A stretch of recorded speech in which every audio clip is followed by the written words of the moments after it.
Hello, everybody, and I am starting off this episode with a huge, big smile because I'm so looking forward to it. Because I'm chatting to one of my favorite people in the world of long distance running and Comrades Marathon, Nadya Caminer, and also one of my favorite Aussies, who is a Comrades runner. And we were chatting just before we went live about the fact that the Comrades entries have just been snapped up for 2026, gone. There's not one. I mean, that's it. And Nadia was commenting on that as well. It's just astonishing how Yeah, popular I the think I race think is. last year it took like 4 or 5 days or something, and crazy. It was just went so quickly. I was so happy I got. I would really be upset if I missed that. Yeah, no, we Really know. I upset. pay, I'd probably be one of the 4,000 people texting you. Get me but, in. no. Yeah, so I was in a slightly grumpy mood this morning because I get bombarded by people who haven't made it, and they think Yeah. that I've got the magic formula to get them in the race. And I can probably pull a couple of favors, Nadia, but I would only do it sort of for family and for you. And so you've always Don't worry, um, I'm highly organized, so I've got my entry, thank God. and I think that they went so fast because normally, remember, it would be even slower because it's the relatively less popular uprun next year. Yes. It's everyone. It's all the people who've woken up to the fact that they can get this back-to-back medal in the 100th running of the race. If they're a novice and they go next year, first run, 2027, Oh, back-to-back do you in the think that's the reason it went so quick? I think it's that, and it's just yeah, it's Comrades Marathon. I mean, it's just as you know, it's just growing and booming and getting bigger and bigger in popularity. I mean, if I tell you my first run, Nadia, in 1977, there was 1,600 runners, 1,600, and we thought that was huge. And I can tell you that there were, because the race had only 2 years before been opened up to black runners and to women, there were probably, I don't know, a handful of black runners and less than a handful of women. I remember running that whole race. I never saw another lady runner at all. Wow. Um, and now look at it. I mean, it's a global phenomenon and unbelievable. But now, Nadia, can I start off by saying we met because, and you correct me if I'm wrong, because I host a comrades after party the day after Notorious. this one, but you can't get in. So you better start booking now because if it's anything like entries for this year's race, it's going to be even more hectic. And we host this comrades after party, and you're allowed to come along to the party. It's a lunch on the Monday, and then you come along. It's very casual, and everybody limps into the restaurant because the day before, and we all laugh. And you wear your medal around your neck. It's it's just that sort of your statement that you wear your medal around your neck. And then at a certain point, we invite people to get up and tell their story and to say how their comrades went for them. And there's some very emotional stories, there's some terribly sad ones, and there's some incredibly funny ones, which I'm not going to waste time now. But, has anybody lost a shoe? Is one of the classics. um, but I have to say, the most breathtaking story of all, the one that stunned us all, was when this gorgeous Australian got up and told her story. So I would love it, Nadia, if you could just briefly tell us that story again. And stand by those of you who've never heard it, because you're going to be amazed, shocked, and then at the end, absolutely moved to tears. Yes, well, it was, yeah, I suppose if this is going to be my fifth run next year, it was 4 years ago.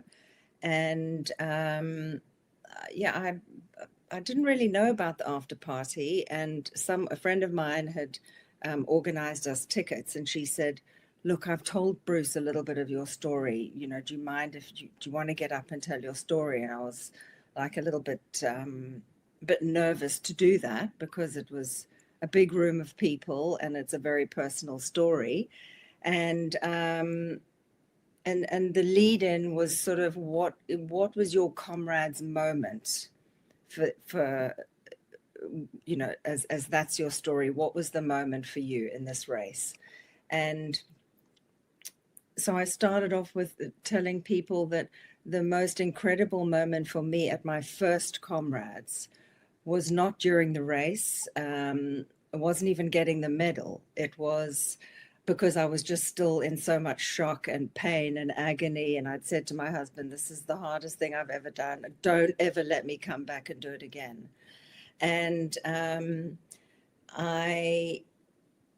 we went back to the hotel and I got in the bath and I opened my phone and there were all these hundreds of messages on my phone from my friends and family and friends of family, offering their congratulations. And it was just, it might seem like nothing now. Oh, it's choking me up a little bit, but I'd been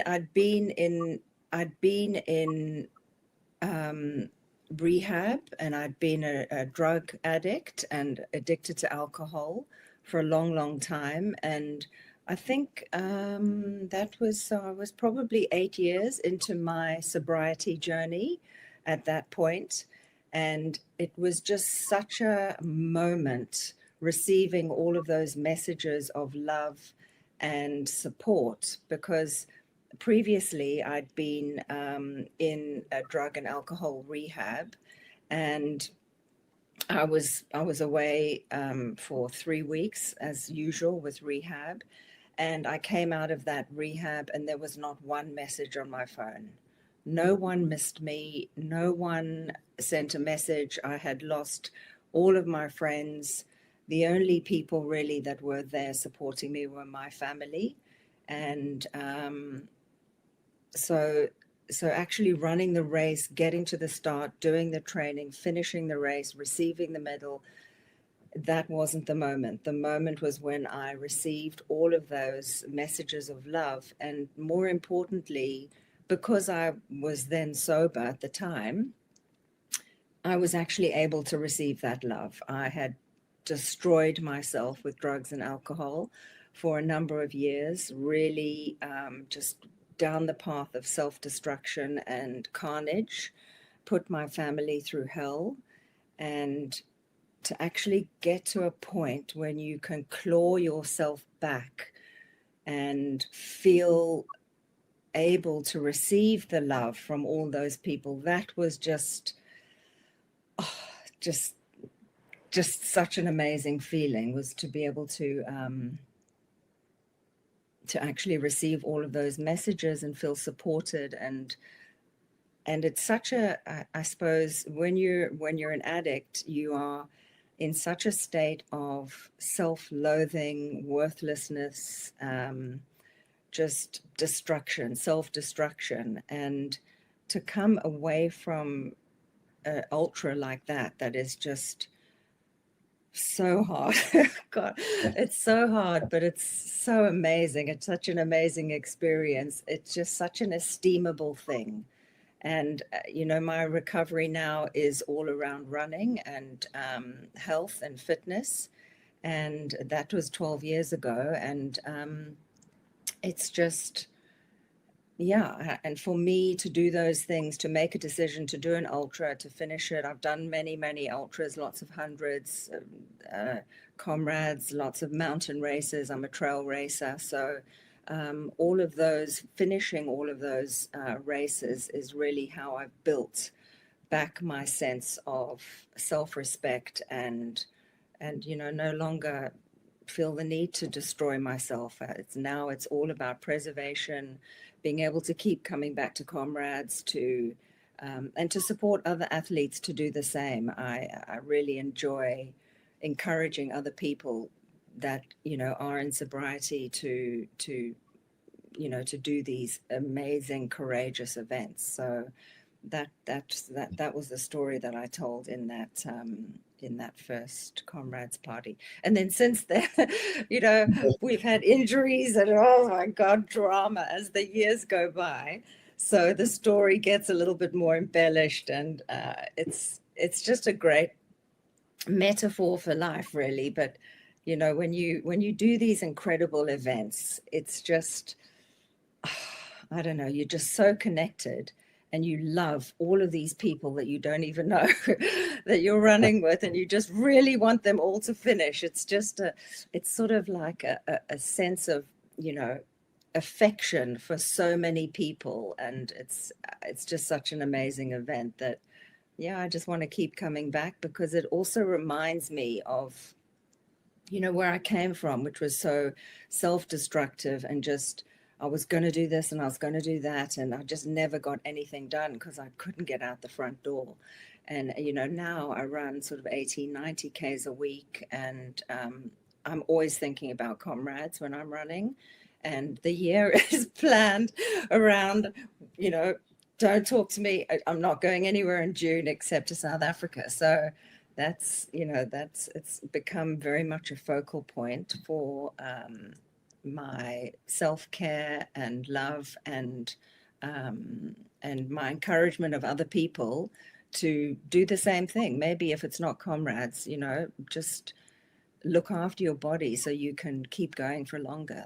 That's really the game. That's the aim of the game for me. Nadya, thank you.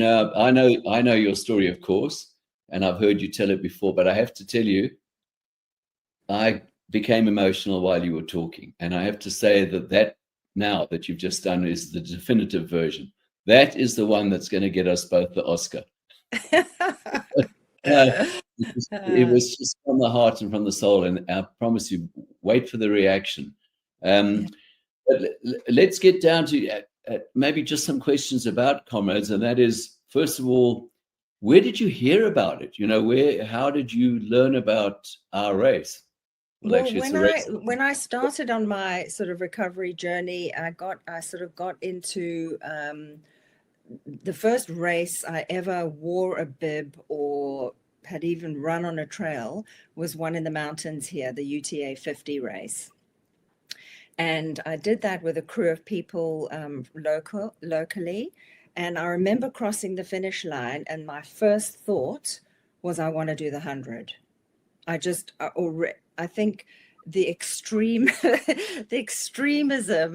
of my nature is just like, it has to be bigger. And the 50 was great, but I really wanted to do the 100. And so I trained for the 100, and then COVID came, and, I just carried on training up in the mountains until eventually I was able to race. But during that training, all the local guys, this friend of mine, Mark, that I asked you to do the thing about recently, his birthday message, they're all Comrades runners. The Bondi Beach runners are all ex-South Africans. We've got like 95 Comrades between us. They're betting on me to get to the 100. So I'm the last man standing. They're all in their late 60s and going into 70s, so they're not really available for Comrades yet or anymore. But they said, look, you're doing all these mountain races, you're running hundreds of kilometers a week, why don't you train for Comrades? And the fact is, I when I was very little, I lived in Durban, and the Comrades race used to finish in front of our flat on the Durban, down by the waterfront. And my mom apparently used to take me there, or we'd look out the window and watch all the runners. But I think that was back in the day when there was very few runners. And I'd heard about it, but I left South Africa when I was 10 or 11. And so it wasn't really part of the the ethos. Like all South Africans seem to know, love, respect, and they know the story of Comrades. They watch it. They love to watch the crawlers. They love to watch the people that are winning. And it wasn't really part in my psyche, but I sort of, because I was a trail runner, I was like, well, okay, maybe I'll have a go. And I sort of signed up, and then I got in, and then I was really scared because I thought, oh my God. And I had my pack on, and I remember asking my friend, who was looking after me in Durban at the time. I needed all the details because I'm just very, the security and the logistics of the race. I need to know what the start line looks like and, all of that. And I thought, oh my God, I don't have any of this information. And I was pretty terrified, and I treated it as a trail race. So I rocked up with my backpack and all the gels, and oh my God, I mean, I must have it was hectic. And I think at about the 25K mark, I started to get an ITB issue, and I suffered. I've got video footage of me really crying at the 60K mark, saying, I don't know how you guys do it. I've got 30Ks to go. I'm not going to finish it. And it was just so hard. And then I sort of distracted myself during the race by talking to people that had got, they've done 15, 20, 25. Yeah. And I'd be like, how the hell can you keep coming back to this thing? It's crazy. And they just go, you'll see. And and I finished that race in so much agony. And I think it was like an 11-hour something. And I said to my husband, that's bad for you. You don't let me do that again. I'm never doing that again. It was absolutely horrible. It's just it's not good for your body, that race. And then 2 days later, and that I didn't even know about your party. 2 days later, I was on the phone to my bestie, and I was saying, well, if I did it again, I would train differently. And he sat opposite me and he just went, what are you talking about? And that from that, I was just hooked. I was just hooked. It was just, in fact, it was the second year that I came to your party, because it was, I remember just I honestly can say that I don't go for, there's not one run that I'm not thinking about Comrades, a section, or, oh, this is good for down, or this is, it's really part of my, my recovery journey, my sense of, identity, who I am. I love, I mean, some people will say that so many runners kind of spoils the vibe of Comrades, but I've only been in Comrades with this huge crowd. And look, the finish line can sometimes do with a bit of tweaking, but the whole experience, and you come away from it just with such a, and I've had, I'd had a great year. I did a 9:09 in the second year, 2 hours better than the first year. And then I think the next year the up run was a 9:27, and then last year, of course, I'd broken my ankle, so I didn't. Well, this year I did just after 11 hours. So it's it doesn't really matter for me now. I sort of think of it as not an individual experience. Obviously, I do want to cross the line, but it's just this collective vibe that you just want to bottle and keep. And I do that. I have it on my phone and I remember it. I can look back all the time, and it's just the best. I know you're addicted to Comrades because I can tell from the way you described this year's race as last year's race. We shift the whole calendar. So that was the race we ran in June, or me commentated on in June. That's last year. Yeah. This year's race is exactly. It's like a financial year. Yeah, it's financial. And the other comment, I thought, I can't believe it took you that long, 2 days, to decide that you're going to run again.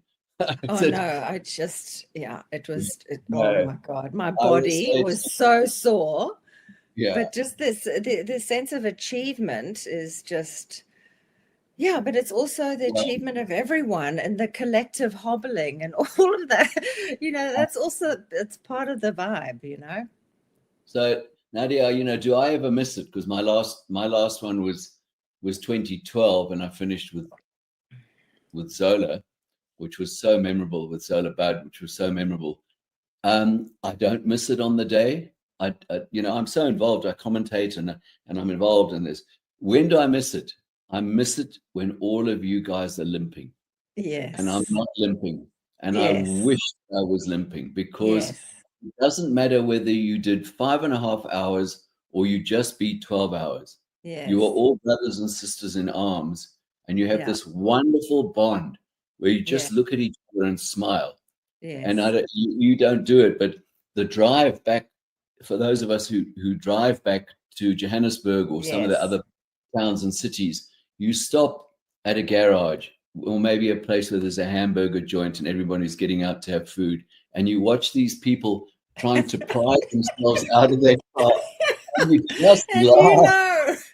know. And or the planes when they arrive, when they Yes. fly into the Oh, airports, and they try to get down the stairs. yeah. Everyone's praying it's the walkway, so that they It's can just walk off, the shuffle off. best.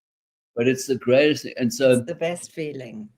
and I don't want to talk about me, but just my first one was exactly the same as you. I Yes. crossed the line.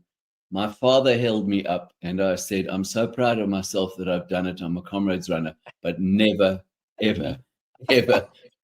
Well, how many have you done? You've done like 30. Done 30, yeah. But and in that time, probably of the 30, probably about 10, I've sworn never again. So Yes. you break that. I think it's Nadia, somewhere out about 60 Ks. If it's an up run, it's Harrison Flats. It's a Yes. down run, maybe it's Pinetown. Yes. And you're all alone there, and you just say, even though you can be surrounded by thousands of other runners, and you just say, I'm going to get through to the finish of it, but this is it. This is the last one. This Never is the again. last one. Well, and when I did my first up run, oh my God, Ian had given me such unrealistic expectations. And the 9-hour bus, I was trying to chase for 30 Ks. And then I just thought, oh, fuck it, let them go. And I just crawled. And then I remember thinking at the end of that no, I'm definitely not doing an up run again. That was horrible. And now I can't wait to do the up run. It's so clever how it's staggered, so you forget. You forget. I just So can't wait to go back. I was going to ask you, up or down? Do you have a favorite? You know what? Just race, just to be there on the start. I'm just so happy. Look, I'm coming up to 59 in January. And so I'll be 59 years old doing my 5th Comrades run. And then in the 100th, I'll be 60. And so I'm like, this is a great goal for me because it structures my year. It structures my daily life. And yeah, it's just not a experience. Look, and I've done all these ultras in the mountains and Mont Blanc and lots of trail running ultras, but it's just very different. It's got something that's really special for me. And I love the WhatsApp group this morning, all the South African WhatsApp group. Did you get in? Who's got in? Oh God, you should have got in. Yeah, just, the WhatsApp overthinking group is also fun, It's overthinking, and the Elangeni's already booked, and it's already booked. And I've got 2 Aussie friends that are coming this year, and my club from in Sydney, Rejuve Runners, I think they've got a clan that really want to get in for next year for the 100th, but I don't know. Seeing how quickly it sold, I don't know if they're going to increase the numbers or what. I think you can tell them you have a much better chance if you're a foreign runner. Oh, okay. And good. I'm going to be brutally commercial about it, because you guys pay in Aussie dollars or pounds or US dollars or whatever, and you pay more. Yeah, we pay like 4,500 Rand. Exactly, as opposed to whatever. Yes. And okay. I'm shocked that you haven't noticed my T-shirt. Right, Sydney. Well, are you getting ready to come to Sydney? Because we're going to try and bring you out next year to do a little meet and greet. Can't wait. And yes, all I would want out of it is to meet Comrades runners, because I'm so passionate about the race myself, and I just absolutely love it. And I don't know, I watched. Again, this is not about me, but I think you'll agree. I watched New York yesterday on television. Yeah. I've run New York. I've run pretty much all of them. And for obvious reasons, I'm biased. I just think there is something about the Comrades that puts it alone. Not necessarily better than any of the others. We're not about who's best or who's not. It just stands alone as this iconic thing. And Camille Herron, and I'll ask you about that, said she's also run them all. Camille, who won 2017. She said there is no start of any race in the world like the start of Comrades. So you haven't even started running and you're crying. I know, sobbing into the guy's shoulder next door to you. I know. Actually, I've been chatting on the line with Camille because I talked to her before I did the Tarawera miler race I know she's run a couple of the races, and she's that I've run on the trail, and I remember meeting her at your after party. So I used that as a little segue to contact her, and I think there's the grubbiness and the color and the music and the vibration of that race that is just and like I said, it's when you're on a start line, you look around and you're like hoping to make it at the end, but you in this race you just really want everyone to make it, and it's just this sort of collective love and respect, because you know the work that you've done. I mean, and it's not just on a bigger scale for like a marathon or whatever, but to get to the start of the 90K, you've had to do a lot of training, and so there's a lot of mutual respect and admiration, and you can feel that. It's palpable. Yeah, and then I have to ask you, so this year's number 5. Again, look how I've said this year. this year. Number 5. Then you're on the cusp. Yes. There's going to be a number 6? There's going to be a number 6 because I'll be 60 that year. Yeah. So what I'm saying is a lot of people, there are some key numbers. There's that's all I was going to ask. The Bondi Beach runners are depending on me to get us to 100 comrades between us. So if I can still run, then I'll just keep running. And you have to take that's the goal. You've got to take it a year at a time. I'm taking it until 2027, and I'm not an elite runner, so I don't have this obsession with a time to finish or whatever. I'm just happy to finish. Well, that's another question, you see, that I'd like to ask you. 909 PB. There's a guy. 909, 90909. Yeah. Okay. It was like, how many nines can we get in there? There's a guy called Bill Rowan, and he's waving at you. He's calling you. Yes, I know. Maybe, we'll see. We'll see. When you say you're not, when you do my best. Say that again. When you say you're not elite, so 9 hours you would have won the first Comrades. Yeah, God. Well, I mean, how quick were you 100 years ago? Yeah, my God. We were looking at the stats on the weekend, and it's like, your personal best is what, 5:24, is it? Yes, yeah. And I mean, the guys now aren't that much quicker. And you in your little tackies. The tackies, I mean, it's amazing. But look, it's astonishing. For me, the greatest and most astonishing breakthrough has been watching the women and watching people like Camille, like Anne Ashworth, like Ellie Greenwood, Nogalieva twins, but most importantly of all, of course, in recent years, watching Gerda. She's amazing. If you had said to me, who was back in the day, was, fully supportive of all the women and knowing that they could do well, that you'd have a woman come along and absolutely smash the 6-hour barrier. I just said, no, that's not going to. Yeah. And such a sweet girl. Wow. Well, she's a breath of fresh air. I mean, I'm getting a teeny little bit upset and jealous because she's starting to. She's starting to creep up to that 9 wins mark. Oh, no, it's not just that, you see, because you put your finger on it, because you can be a Comrades champion. Fantastic. But then you can also be a Comrades champion who is extrovert, loving, giving, seems to be having so much fun running it, who everybody adores, but you Yes. adore them as well. She loves her Yes. fans. You know, I Yes. wouldn't have stopped to shake hands with people and hug them before I've Oh crossed the no. line. I mean, if you send her a message, she replies. Absolutely. Yeah, And it she's must amazing. fail. And that's what I would aspire to, is the attitude of bringing everyone with you rather than being up there on your own. Absolutely, she does. She's the biggest asset at Comrades at the moment. Yeah.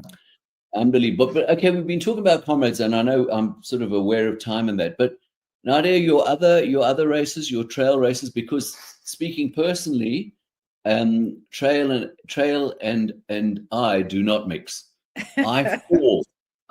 I love being up there in the mountains and whatever it is, or in the forest or whatever, but I fall all the time. And Yes, you well, say you I do. because you've broken Yes. legs and broken ankles, and this last year's Comrades, you Yes. had to run a slow run because you only had a couple of weeks to train because you had a broken ankle. I know. Um, I know. Well, I think I sort of started my because my first race was on a trail, that was just my intro. And the guy that I trained with, we sort of just ran around the block, and all the Bondi Beach runners, my husband was a runner, and he'd say, "Come on, let's run." And I just thought, "Oh God, no, I don't want to run with you guys." And then I suppose I've always been into, because I'm a bit of an extremist, so I like the long run, and I think that was also part of my addiction. It wasn't one drink, it was 45 drinks. So the running, like a 10K run, is like, I'm not interested. It's 20 and over. And I'm an yeah. artist, so I make sort of clay sculptures, and everything's sort of big.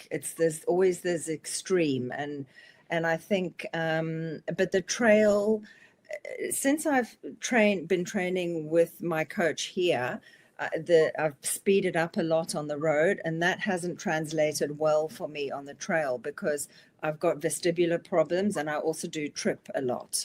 So I've had Oh, countless numbers of stitches, oh, and then yeah. this year, I know, I phoned my husband because he stitches me up, and I go, "Don't leave the office." I've fallen again, and I've had my Oh no. head, I mean, everywhere, my knees. But this year, I got an avulsion fracture and a very bad sprain, tore all the ligaments Yeah. on one of my ankles in a race, and then I continued running on it for another 50K. So that wasn't a good idea. And so slowly all of these injuries are accumulating. And I think I've just sort of come to terms with now that I've broken a second ankle about 10 weeks ago, the other ankle, which was really annoying. But um, I think really my love is for Comrades. And yes, I've done, the Mont Blanc 100K race. I've done lots of 100K races in Australia, and and lots of, what do you call those? The Circuit race. last man standing, the loop races. I wouldn't mind having another go at that. And I wouldn't mind doing like a 12-hour track event just to see how far I could go in that distance. Yeah. But Comrades is really my love. I love Comrades. It's sort of, it kind of stabilizes me knowing that it's there and it's waiting, and it gives my whole life structure. So the trails are out at the moment because both of the ankles are Yes. not good, which means, both of the hamstrings aren't good. So everything just takes a hit. And as you get older, you've got to look after yourself. And I think Ian says, please don't run on any trails. But I am doing the Queenstown Marathon next weekend, and that's 70% gravel. So it's packed gravel. So I'm hoping that I don't fall over. Yeah, that's not going to be a super fast marathon, but it'll be a beautiful one. Oh, Yeah. lovely. Okay. Nadia, just as a matter of interest, our other great race, our the sort of other most famous race, Two Oceans. You're not No, I attracted did. to I did Two Oceans last year. I did Two Okay. Oceans last year, and Really that was very no, not this year, last year, the oh, previous. no. Oh, sorry. Yes. Okay, yeah. Yes, and that was a bit of a sneaky one because my husband couldn't come to Comrades, so he said, "Oh, we need to go somewhere in April." I was like, "Oh, I know somewhere we can go in April. Let's go to do Two Ocean. We go to South Africa. We can go on a, you know, a safari, and it'll be stunning." So I dragged him, and I quickly slipped in a little ultra, and that was beautiful. I loved it, but it's for me, it doesn't come near to Comrades. That's not the same. I always say that if I lived there, I would do it. for me, Two Oceans is rock and roll. Comrades is classical music. You know, the Two Oceans is fun. It's beautiful. The day after Two Oceans, you limp onto the wine farm for a wine tasting because you've got a black nail and your legs are quite stiff. The day after Comrades, you can wake up in Addington Hospital on a drip. Yes, exactly. But I've heard the drip is quite a good recovery. I think they should line up some drips actually in the Elangeni rather than the foot massage. IV, yeah. In fact, they chased one year. They chased Alan Robb out. Alan, who's a great friend and an old rival, but we very fond of each other. Well, maybe he would say he's not fond of me, but he won 4. He used to go in as a matter of course. He would finish the race and he would just wander into the hospital tent and say, "I'm in trouble." Yes. And then and once you've had a liter or whatever they give you, you're ready to rock and roll that night. Yeah. You're ready for the after party. Yeah. You're going to do all those Zulu high steps as well when you're dancing because you've had this. And then eventually they got ready for him and they knew, and they used to actually say, no, there's nothing wrong with you. We need this. But apparently, thousands of people end up in those medical tents. Actually, a couple of years ago, I saw a guy collapse, and he actually didn't make it. So it was like, this is quite a serious race. You've got to really be ready for it. You can't. This is not one you can just sort of slide into. No. So then the average, they told me, the medical team there is about 250 to 300 people who were in that tent. It's like, but in 2013, luckily you didn't run 2013, was the heat wave one, was over 1,000 people. They had no beds there. They were plugging people into an IV, into a drip, and telling them to hold their own bag. Oh my God! If they weren't crazy, they weren't crazy. That was, I suppose. Yeah, over that distance, if it's climate, whatever, can be a terrible thing. I've been lucky. Every year it's been good. It's been sweet. Okay. So Nadya, just so you mentioned briefly, but you're an artist. Is that correct? What, painting, sculpture? No, I build clay ceramic sculptures. So I just hand build big sculptures, and I've had a show in Sydney. I'm an amateur though. I'm not. I haven't been trained. I'm sort of self-taught, but I have a studio at home and I have a kiln, and I'm just learning a new technique now.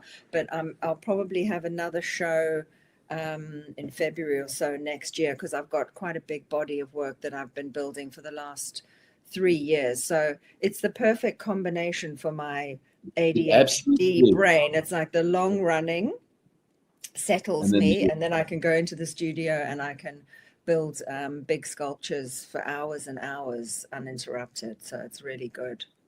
Fantastic. I'm lucky. I'm lucky I have that balance. And then importantly, sales. Did you sell any? Well, I sold all of them in the first show. Wow. And so the next show, I'm hoping, hopefully they'll all sell. Yeah, because there's no more room. Either I sell them or I break them, or I give them away. I've got a Caminer in my entrance lounge. Exactly. They're a bit big though. Otherwise, I could bring one, but they're like this. They're quite large. They're quite large. People ask me all the time, Bruce, do you still run? Are you still running? Yeah. I'm still running. I'm the opposite of you because I've now got a knee replacement.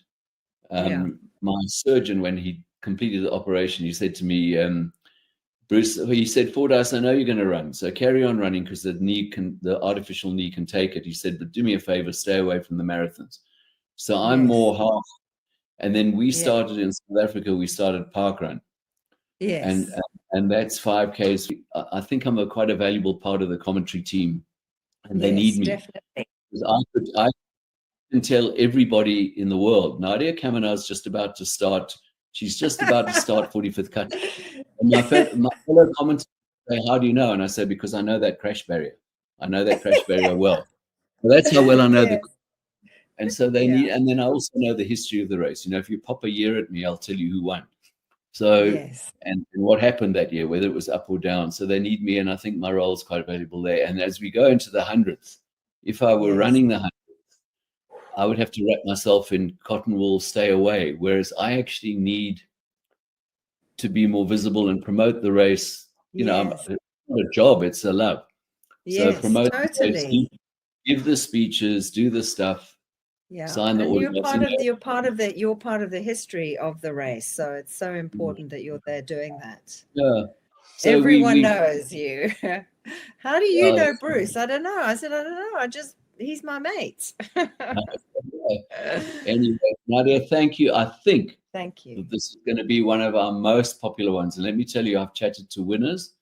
I've chatted to significant people in the race and just can't believe how much fun it's been. And thank you so much. Thank you. Thanks so much, Bruce. I'll see you soon. Hope so. See you in June. On the